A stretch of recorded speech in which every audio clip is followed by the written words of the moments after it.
اللهم صل على محمد وعلى آل محمد كما صليت على إبراهيم وعلى آل إبراهيم إنك حميد مجيد.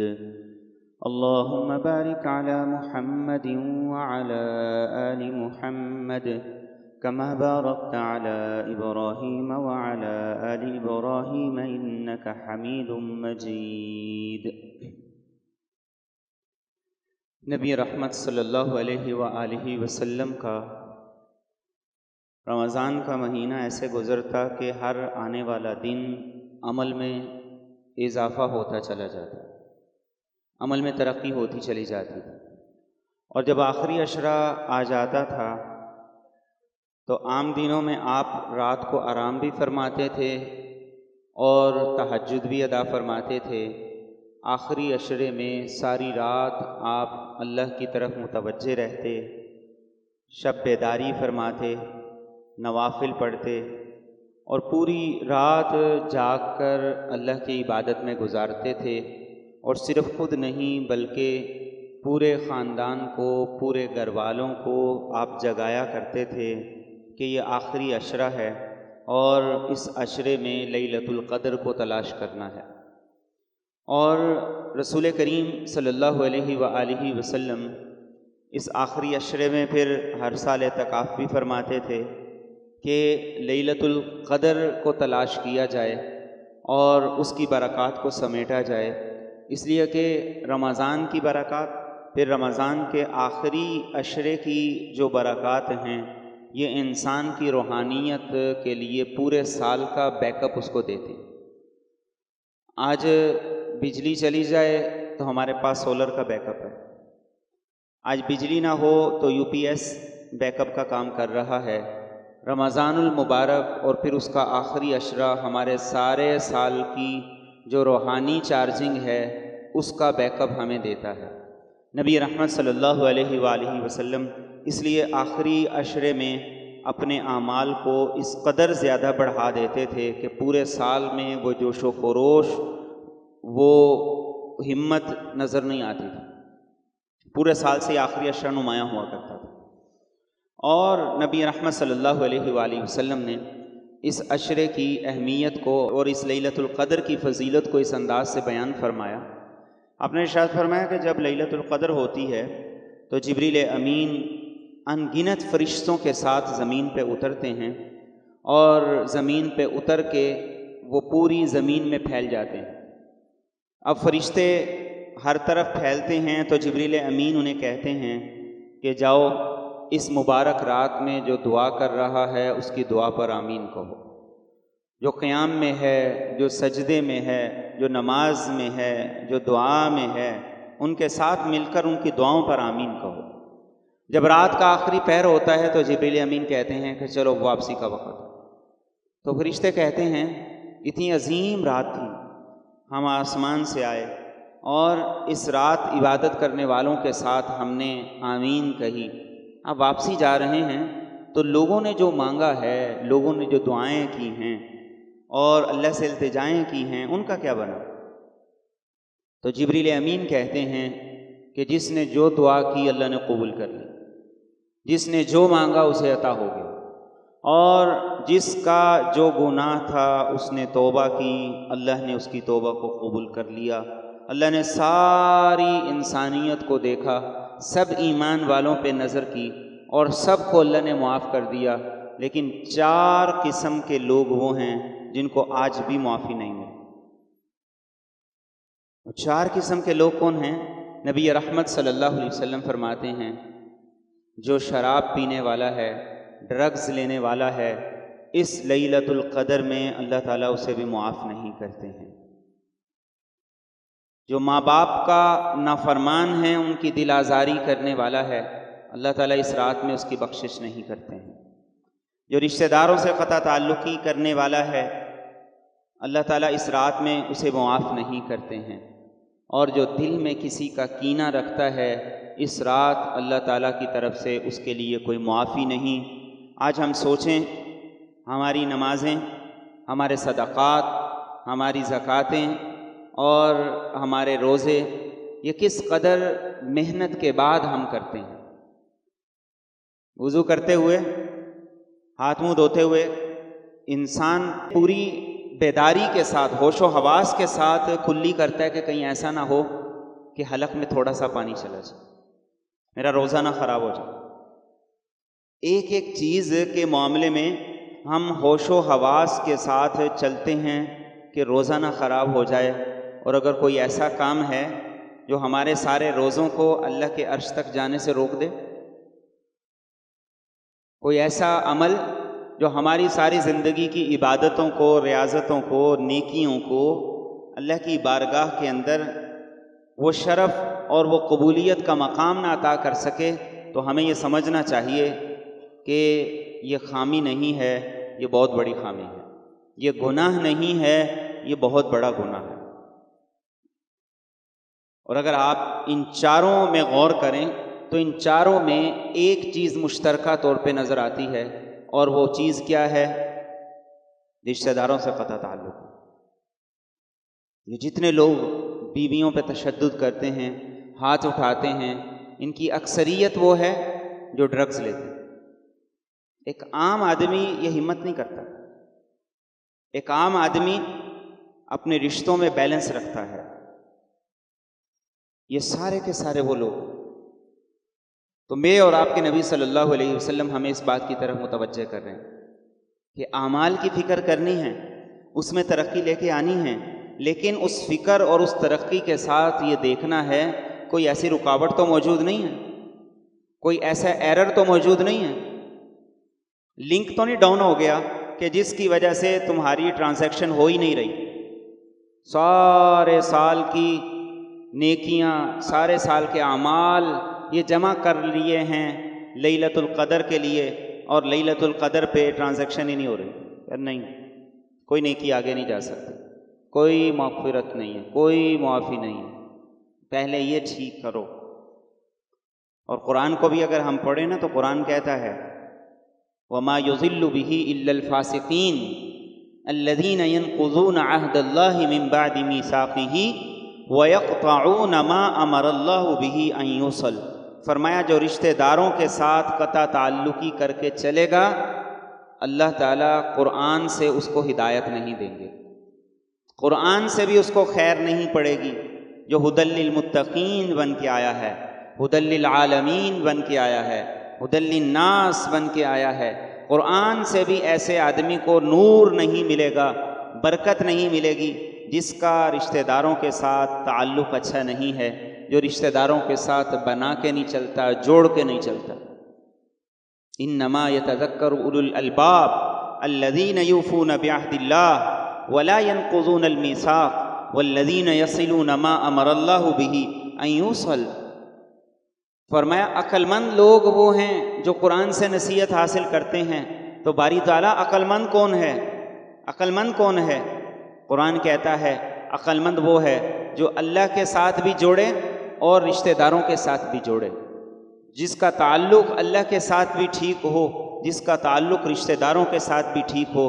فرمایا یہ عقل مند لوگ ہیں، یہ قرآن سے نصیحت حاصل کریں گے، قرآن ان کے دلوں کو نرم کرے گا، قرآن ان کے دلوں کو موم کرے گا.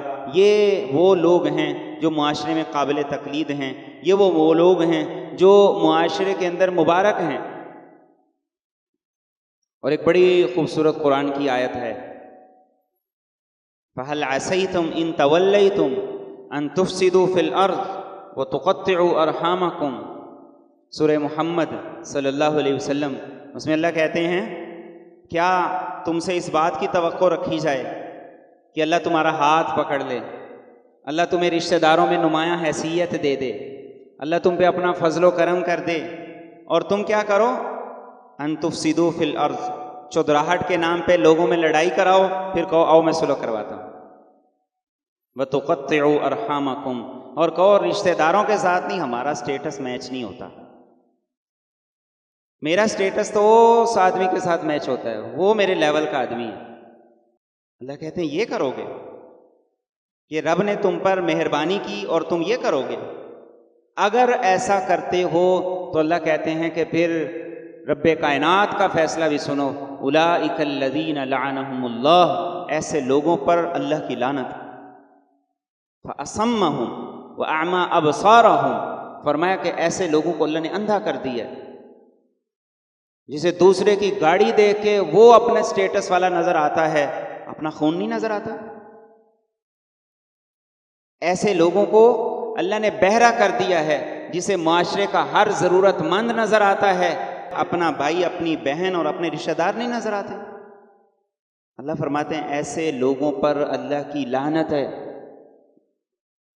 ایک آدمی مجھے کہنے لگا کہ رشتہ داروں کو ذرا حساب سے دیتے ہیں، کیونکہ وہ پھر ہر چیز کا حساب نکال لیتے ہیں، اس کے پاس کتنا ہے.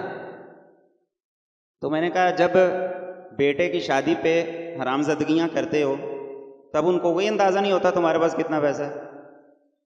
جب ان رسم و رواج کے اوپر بے غیرتیاں کرتے ہو تب نہیں معاشرے کو پتہ چلتا کہ تمہارے پاس کتنا پیسہ ہے. حیثیت بھول گئے، اوقات بھول گئے. اور یہی کہتے ہیں اولئک الذین لعنہم اللہ، یہ اللہ کی لعنت نہیں ہے تو اور کیا ہے.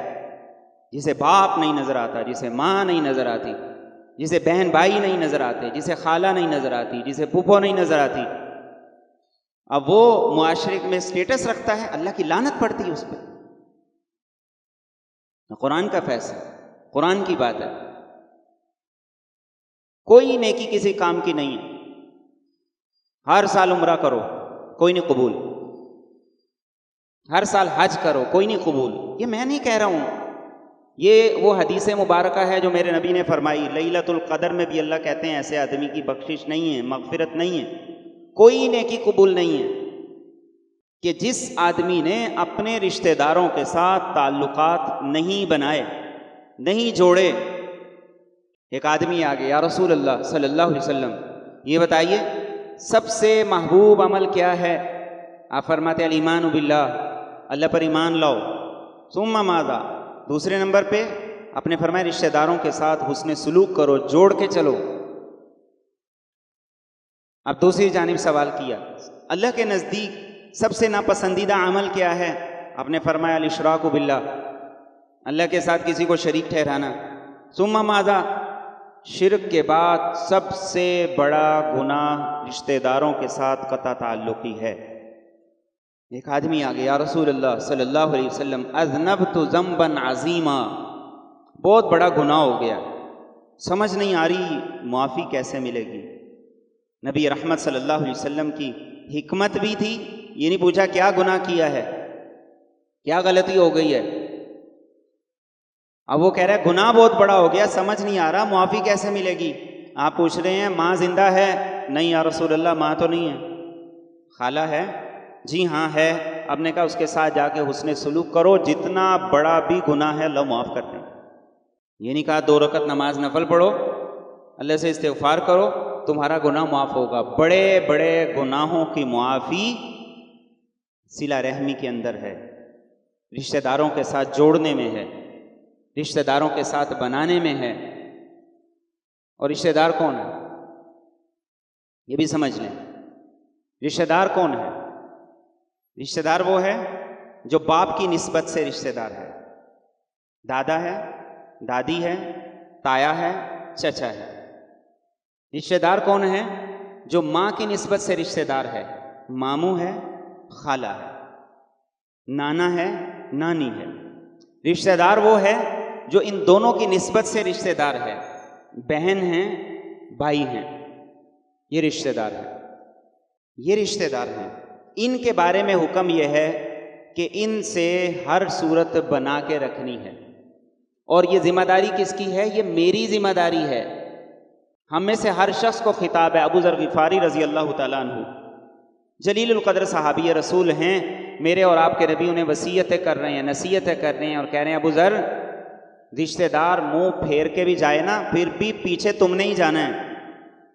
رشتہ دار منہ پھیر کے بھی جائے نا پیچھے تم نہیں جانا ہے. اس لیے کہ کل قیامت کے دن تم سے پوچھا جائے گا کہ رشتہ داروں سے بنائی تھی کہ نہیں بنائی تھی. یہی تو امتحان ہے. آج ہمارا مسئلہ کیا ہے؟ ایک گاہک خراب ہو رہا ہو، ایک کسٹمر خراب ہو رہا ہو تو ہم لیٹ جاتے ہیں. رشتہ داروں کے ساتھ تھوڑی سی اونچ نیچ ہو جائے ہم کہتے ہیں دباؤ، ہمارا کیا اس کے بغیر کھانا نہیں ہضم ہوتا، اسے لے کے کھا رہے ہیں، ہم اپنے گھر کھاتے ہیں، اپنا کھاتے ہیں. بھائی اپنا کہاں سے کھاتے ہو؟ جس کا کھاتے ہو نا وہ تمہیں کہہ رہا ہے اس کے پیچھے جاؤ،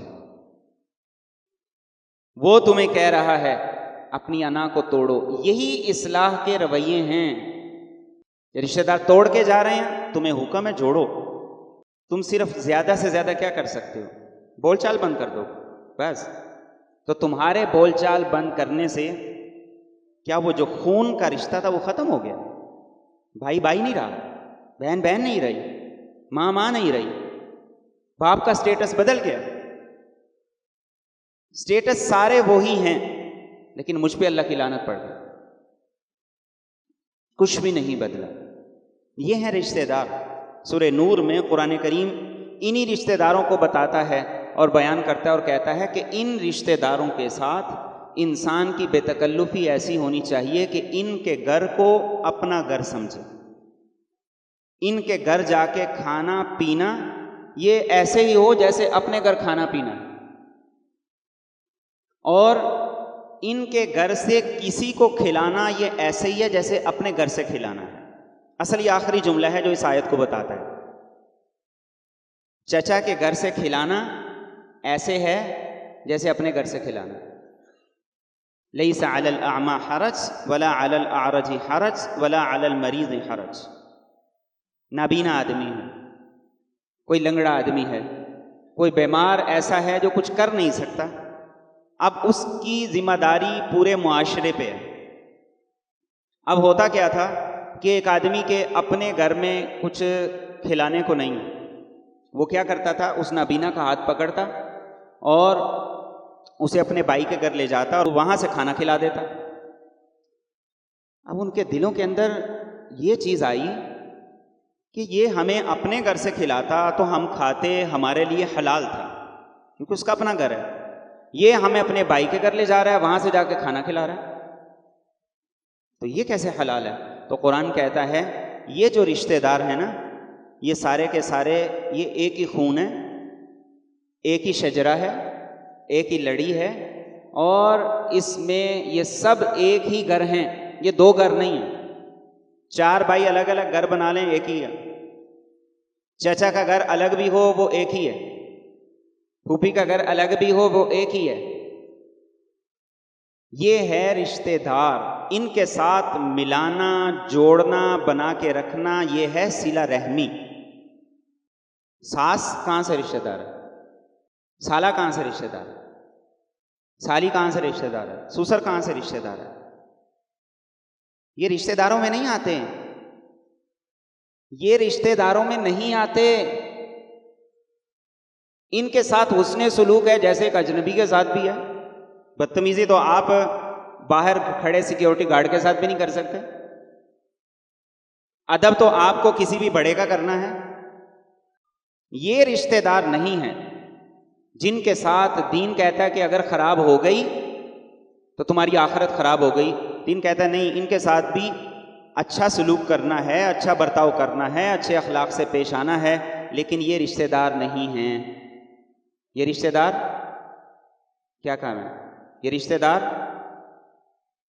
نہیں ہیں. ہمارا سارے کا سارا آوا ہی بگڑ گیا.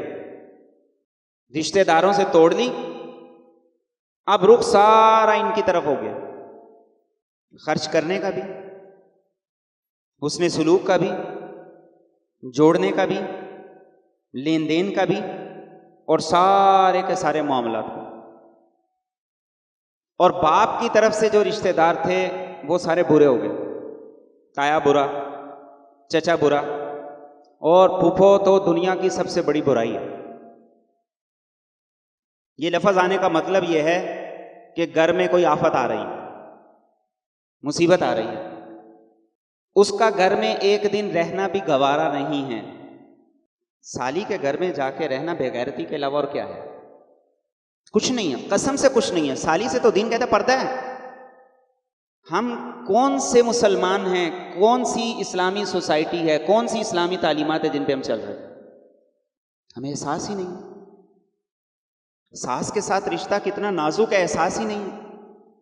قرآن ہمیں ان چیزوں کی طرف متوجہ کرتا ہے کہ یہ رشتہ دار ہیں، ان کے ساتھ اس نے سلوک کرنا ہے، تمہارا جھکاؤ ان کی طرف ہونا چاہیے، یہ نہ بھی بنائیں تمہاری ذمہ داری ہے ان کے ساتھ بنانا، تمہاری ذمہ داری ہے ان کے ساتھ جوڑنا، تمہاری ذمہ داری ہے ان کے ساتھ جوڑنے کے لیے جو ممکن ہو سکے کرنا۔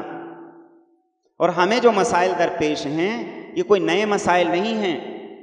صحابہ کرام رضوان اللہ علیہم اجمعین وہ بھی انسان تھے، وہ بھی بشر تھے، وہ بھی انہی طرح کے مسائل کو فیس کرتے تھے۔ ایک صحابی آئے، یا رسول اللہ صلی اللہ علیہ وسلم یہ فرمائیے کہ میرے رشتہ داروں کی نیچر ایسی بری ہے، میں اچھا کرتا ہوں وہ برا کرتے ہیں، میں آگے بڑھتا ہوں وہ پیچھے ہٹتے ہیں، میں ان کی طرف ہاتھ بڑھاتا ہوں وہ ہاتھ کھینچ لیتے ہیں، میں کیا کروں؟ چھوڑ دوں؟ پیچھے ہٹ جاؤں؟ تعلق قطع کر لوں؟ تو میرے اور آپ کے نبی صلی اللہ علیہ وآلہ وسلم نے ارشاد فرمایا کہ نہیں، تم جو کام کر رہے ہو تمہاری نیکی ایک نہ ایک دن ان کے دل کے اندر شرمندگی اور ندامت کا احساس ضرور پیدا کرے گی۔ اور دوسری بات ارشاد فرمائی کہ غور سے سنو، جب تک تم یہ عمل کرتے رہو گے کہ وہ توڑ رہے ہیں تم جوڑ رہے ہو، اللہ کی طرف سے تمہاری مسلسل تمہارے معاملات میں مدد ہوتی رہے گی۔ اور ایک اور جملہ یاد آ گیا، بڑی خوبصورت حدیث ہے، سننے کی ہے۔ ہم کہتے ہیں کہ بڑی محنت کی، پتہ ہے بڑے برے دن دیکھے ہیں، کھانے کو نہیں ہوتا تھا، وہ وقت بھی دیکھا ہے کہ جب ایک ایک جوڑے میں پورا پورا سال گزر جاتا تھا۔ اب اللہ تعالیٰ نے بازو پکڑ لیا ہے۔ اللہ کے رسول صلی اللہ علیہ وسلم کے پاس ایک آدمی آیا، یا رسول اللہ صلی اللہ علیہ وسلم، بھائی کی شکایت ہے۔ کیا شکایت ہے؟ سارا دن میں محنت کرتا ہوں، باغ دوڑ کرتا ہوں، اور بڑی محنت اور باغ دوڑ کے بعد کچھ کماتا ہوں، اکٹھے رہتے ہیں، یہ سارا دن آپ کے پاس بیٹھا رہتا ہے، کماتا کچھ نہیں ہے۔ اور اب آپ کے پاس بیٹھنا، یہ خود بیٹھ جانا ہی بڑی سعادت ہے۔ نبی رحمت صلی اللہ علیہ وسلم کے پاس بیٹھ جانا ہی بڑی سعادت ہے۔ اور صحابہ تو وہاں بیٹھتے نہیں تھے، وہاں تو انوار کی تجلیات ہوا کرتی تھی جو صحابہ کے دلوں پہ پڑتی تھی۔ نہ کما ہے نہ کھٹو ہے، میں کما کے لاتا ہوں۔ میرے اور آپ کے نبی نے جو فرمایا تھا، انما تنصرون وترزقون بضعفائکم، اس کے لفظوں میں جواب یہ تھا، تیرے اس ماڑے پرا دی وجہ تو تینوں مل رہا ہے۔ کہتی میں کرتا ہوں، ساری محنت میری، اب میں نے سیپریٹ ہونا ہے۔ نبی رحمت کہہ رہے ہیں انما تنصرون وترزقون بضعفائکم، تم میں جو کمزور ہیں اللہ ان کی برکت سے تمہاری مدد کرتا ہے، اللہ ان کی برکت سے تمہیں رزق دیتا ہے، اللہ ان کی برکت سے تمہیں رزق دیتا ہے۔ یہ میرے اور آپ کے نبی فرما رہے ہیں، اور ہم کہتے ہیں یہ ہمارے میچ کا نہیں، اب اس کے ساتھ نہیں ہماری بنتی۔ اور اللہ کی قسم، سب سے بڑا مجرم کل قیامت کے دن وہ آدمی ہوگا کہ جو خود تو بہت آگے نکل گیا، اس کے بہن بھائی پیچھے رہے۔ قیامت کے دن سب سے بڑا مجرم آدمی ہوگا کہ جنہوں نے ایک ماں کا دودھ پیا ہے، کیا اتنی بھی غیرت نہیں رہی کہ اپنے بہن بھائیوں کے کندھے کے ساتھ کندھا ملا کے چلوں، ان کو ساتھ لے کے چلوں؟ تو یہ میرے اور آپ کی ذمہ داری ہے۔ میرے اور آپ کے نبی فرما رہے ہیں، عقبہ بن عامر رضی اللہ تعالیٰ عنہ، یا رسول اللہ صلی اللہ علیہ وسلم، مجھے کوئی ایسا کام بتا دیں کہ اس سے اچھا کام کوئی نہ ہو، زیادہ ثواب جس میں ملے۔ ساڈا سارا ثواب دیگاں چ وڑ گیا، چول ونڈو چول ونڈو۔ یا رسول اللہ کوئی ایسا عمل بتائیں جس کا ثواب بہت زیادہ ہو۔ میرے اور آپ کے نبی کہتے ہیں، سل من قطعک، عقبہ جو توڑے اس کے ساتھ جوڑو۔ آج ہم میں سے جو جاب کرنے والے ہیں، مینیجر کی کتنی چاپلوسی کرتے ہیں، اور کئی تو ایسے ہیں کہ پوری پوری فیکٹریاں، پورے پورے ادارے چاپلوسیاں کر کے بگاڑ دیتے ہیں، لیکن اگر منت نہیں ہوتی تو بھائی کی نہیں ہوتی، اگر ترلا نہیں ہوتا تو بھائی کا نہیں ہوتا۔ کہتے بڑا کر کے دیکھ لیے، صل من قطعک، سب سے بڑا ثواب کا کام ہے جو رشتہ دار توڑ رہا ہے اس کے ساتھ جوڑو۔ یار کوئی بات نہیں، میری طرف سے کوئی کوتاہی ہوئی ہے تو میں معذرت کرتا ہوں۔ ایسے منافق لوگ ہیں ہم، بات کرتے کرتے سوری سوری سوری، بے غیرتی ہے یار، فون آ گیا، اوہ سوری آپ کو ڈسٹرب کر دی۔ او بھائی یہ ڈرامے چھوڑو، یہ کون سے ایتھکس ہیں؟ یہ ایتھکس کیا ہیں جی؟ ایسے نہیں بیٹھ رہے ہیں، ایسے بیٹھ رہے ہیں، یہ کوئی ایتھکس ہے؟ سب ڈرامے بازی ہیں۔ ایتھکس کیا ہیں؟ رشتہ داروں کے ساتھ جوڑو، بھائی کو بھائی کا درجہ دو، بہن کو بہن کا درجہ دو، ماں کو ماں کا درجہ دو، باپ کو باپ کا درجہ دو، رشتہ داروں کے ساتھ جوڑ کے رکھو۔ یہ ایتھکس ہیں، یہ اخلاق ہیں۔ اور میرے اور آپ کے نبی صلی اللہ علیہ وآلہ وسلم سب سے زیادہ ایذا اور تکلیف میرے اور آپ کے نبی صلی اللہ علیہ وسلم نے اپنے رشتہ داروں سے اٹھائی۔ ہم کہتے ہیں جی فلاں نے یہ کر دیا، فلاں نے یہ کر دیا اور وہ کر دیا، کچھ بھی نہیں ہوا۔ سب سے زیادہ تکلیف میرے اور آپ کے نبی نے اپنے رشتہ داروں سے اٹھائی ہے۔ ابو لہب آپ کا سگا چچا، جس نے سب سے پہلے پتھر مارا جب آپ نے اعلان نبوت کیا اور کہا قولوا لا الہ الا اللہ تفلحوا، لوگوں لا الہ الا اللہ پڑھو کامیاب ہو جاؤ گے، اس نے پتھر اٹھا کے مارا، تب لک سائر اليوم، کہنے لگا نعوذ باللہ تیرا ناس ہو، سارا دن برباد کر دیا اس کام کے لیے، یہ بات کرنے کے لیے بلایا تھا۔ الہذا جماعتنا، سگی چچی ام جمیل، دیوار مشترک ہے، میرے اور آپ کے نبی کے گھر کھانا پک رہا ہے، کوڑا اکٹھا کیا اس میں پھینک دی، کھانا پک رہا ہے، بکری کی غلاظت پکڑی، اوجڑی پکڑی، اوپر سے پھینک دی۔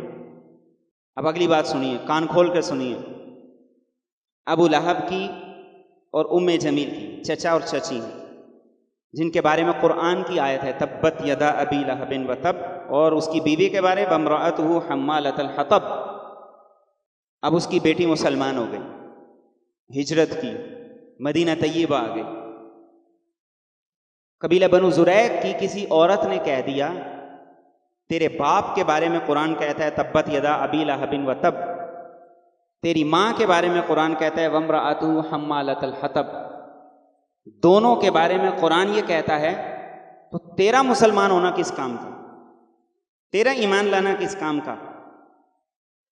وہ اللہ کے رسول صلی اللہ علیہ وسلم کے پاس آئی، یہ تھے رشتہ دار، رشتہ داری کا حق کیا ہے؟